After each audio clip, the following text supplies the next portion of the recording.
আসসালামু আলাইকুম।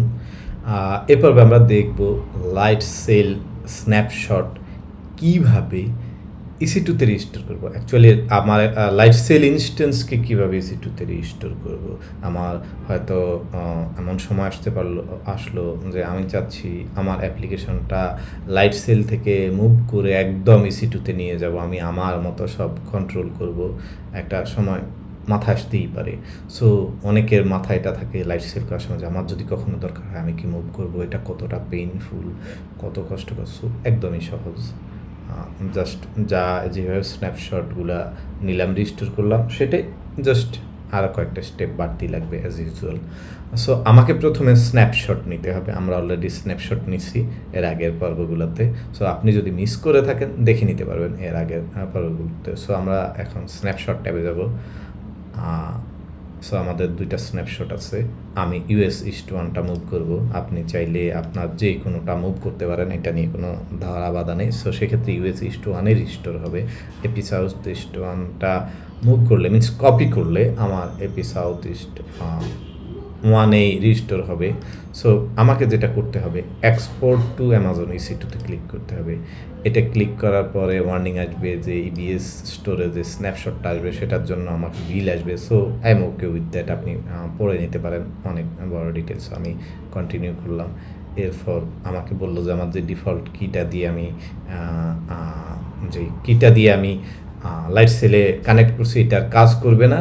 আমাকে EC2র ক্ষেত্রে ডিফারেন্ট কি পেয়ার নিতে হবে। So I am okay with that. আপনার যদি সমস্যা না থাকে, আশা করি সমস্যা নেই। সো সেক্ষেত্রে অ্যাকনোলেজ করবেন এবং আমার টাস্ক রানিং শুরু হয়ে গেছে।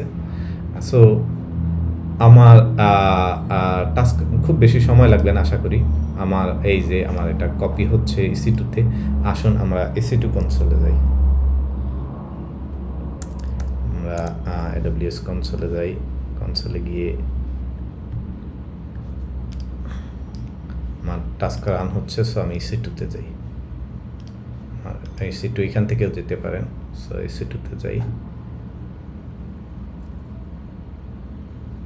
EC2তে গেলে আমার দুই জায়গা ইম্পর্টেন্ট। প্রথমেই দ্বিতীয়ত EMI-তে আসবো।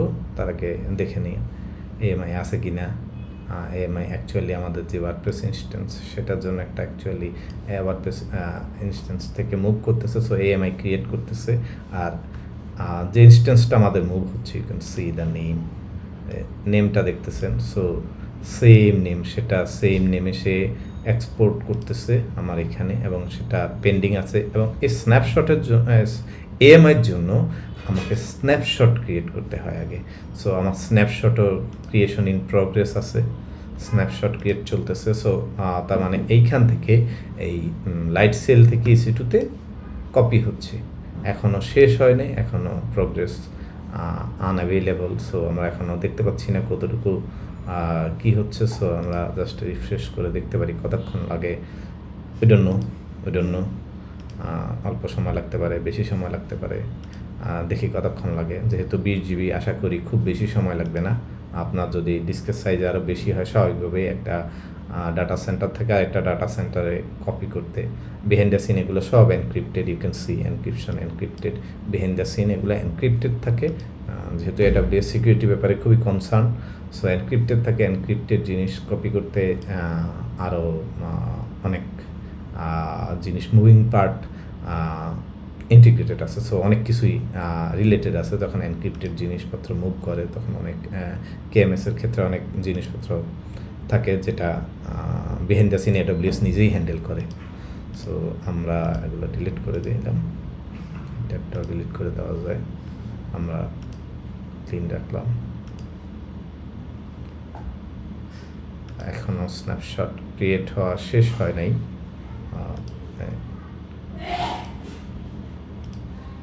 আমাদের EMI যেহেতু এটার উপরে ডিপেন্ড করে, সো EMI স্বাভাবিকভাবে ক্রিয়েট হবে না। EMI স্ন্যাপশটের উপরে ডিপেন্ড করে। বাট এখনও ক্রিয়েট হয় নাই। আমরা চাইলে সুন্দর একটা নাম দিয়ে দিতে পারি স্ন্যাপশটের, এবং EMI অলরেডি নাম সেট করেই দিছে। সো EMI নাম না দিলেও হবে। এমআই নাম সেম নাম, আপনি যেই নামে স্ন্যাপশটটা মুভ করতেছেন, ইনস্ট্যান্সটা যেই নামে ছিল ওই নামেই ইনস্ট্যান্স স্ন্যাপশটের যেই নামটা ছিল ওই নামেই এএমআই ক্রিয়েট করতেছে। সো এখনও ক্রিয়েট হয়নি because it's depend on snapshot.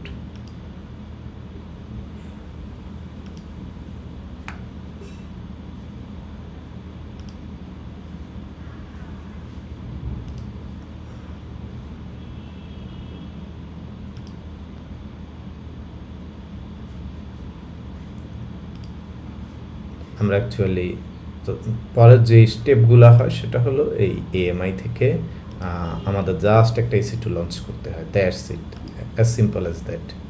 তো আমরা ওয়েট করি, এখনও কপি হয়ে শেষ হয় নাই। তো এখানে টাস্ক এখনও রান করতেছে, আমি রিলোড করে দেখি টাস্ক অ্যাকচুয়ালি শেষ হয়েছে কিনা।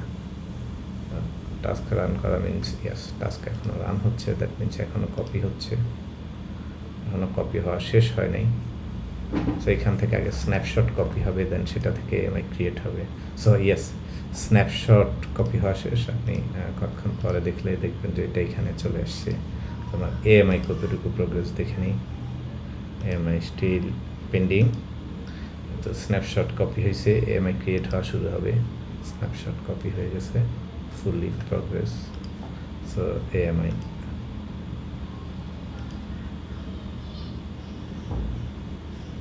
এএমআই হয়ে যাবে কিছুক্ষণের মধ্যে ফুলি। পেন্ডিং,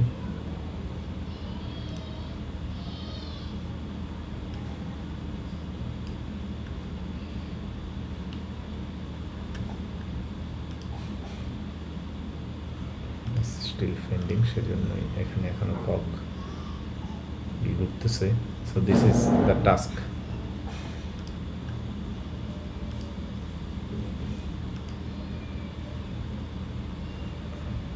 কখনো টাস্ক বিভিন্ন টাস্ক রানিং থাকলে এইটাকে মুভ করতে দেখবেন।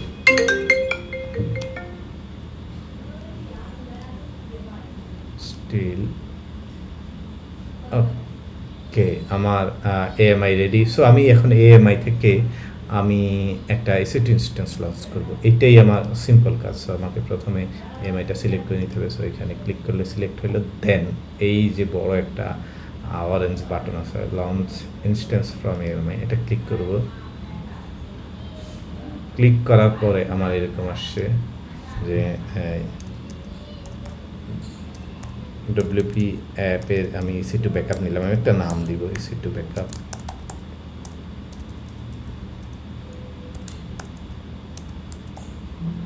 একটা নাম দিলাম, আমি যে কোনো নাম দিতে পারি, অ্যালাউড। সো আমি অলরেডি ফ্রি টায়ার আছি, আপনি চাইলে আপনি যে কোনোটা চুজ করতে পারেন। আমার এইটার জন্য ফ্রি টায়ারই এনাফ। সো আপনার কোনো কি পেয়ার থাকলে, আমার অলরেডি কি পেয়ার আছে, আমি না থাকলে এখান থেকে একটা ক্লিক করব, কি পেয়ার ডাউনলোড করে নেব, যেটা অ্যাসেস করার জন্য লাগবে। সো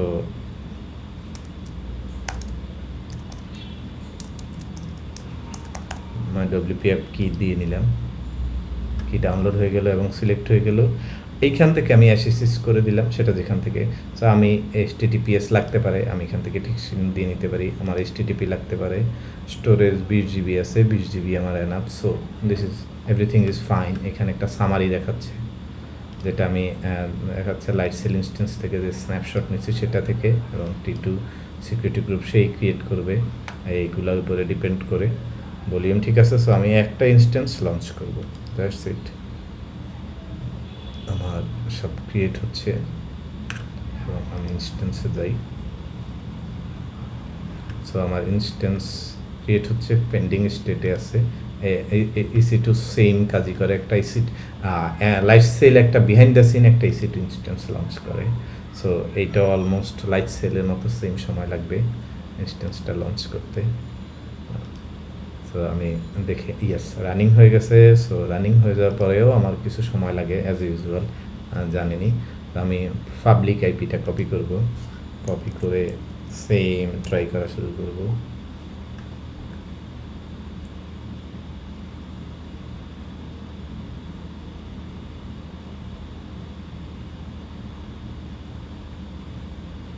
সো সো ওয়েট করতেছি, এখন রিচ করতে পারে নাই, মেবি এখনও পায় নাই, এখন রিচ করতে পারে নাই। সো সে নিজে থেকে ডব্লিউ অ্যাড করে নিতেছে, ডব্লিউ দিয়ে পায় কিনা।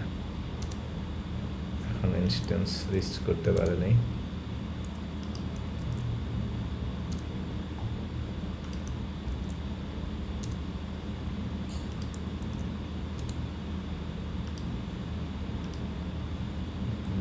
স্টেট দেখি, এখনো অ্যালার্ম স্টেট আসেনি। ওকে, ওয়েট করি স্টার্টার চেকের জন্য। এইটা হইলো ইনস্ট্যান্স রানিং হয়ে গেছে, কিন্তু ইনস্ট্যান্সের ভিতরে বিভিন্ন স্ক্রিপ্ট থাকে যেগুলো ইনস্টল করা চেক শেষ হইলে EC2 স্ট্যাটাস চেক করে, মনিটরিং করে, দুইটা স্ট্যাটাস চেক করে।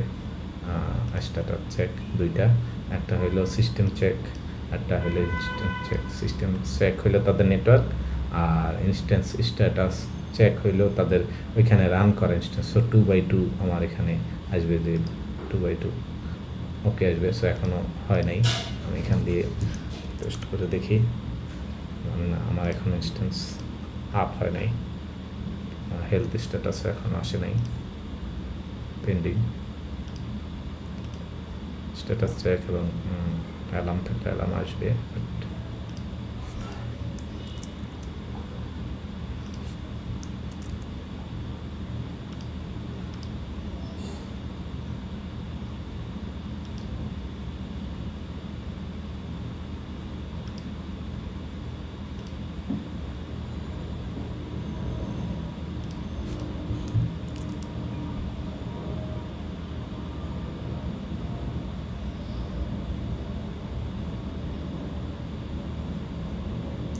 ওকে, সো দেখতেই পাচ্ছেন যে আমাদের EC2 ইনস্ট্যান্স থেকে, সো আমরা সাকসেসফুলি আমাদের ওয়েবসাইট লাইটসেল থেকে EC2-তে কপি করছি। সো আমি এখন যদি অ্যাকচুয়ালি আমার যদি এটা মুভ হয়, সেক্ষেত্রে আমি এই মুহূর্তে এখন আমার লাইটসেল ইনস্ট্যান্সটাকে ডিলিট করে দিব, কারণ আমি মুভ করে ফেলছি। সো আমার মুভ করা হয়ে গেলে আমি পেছনের জিনিস ডিলিট করে দিব। সো এইভাবে আপনি সহজেই, ইটস নট আ কমপ্লিকেটেড, যদিও একটু সময় ব্যাপার, আর খুবই একটা কমপ্লিকেটেড বিষয় না, আপনি EC2 ইনস্ট্যান্সে মুভ করতে পারবেন। ধন্যবাদ।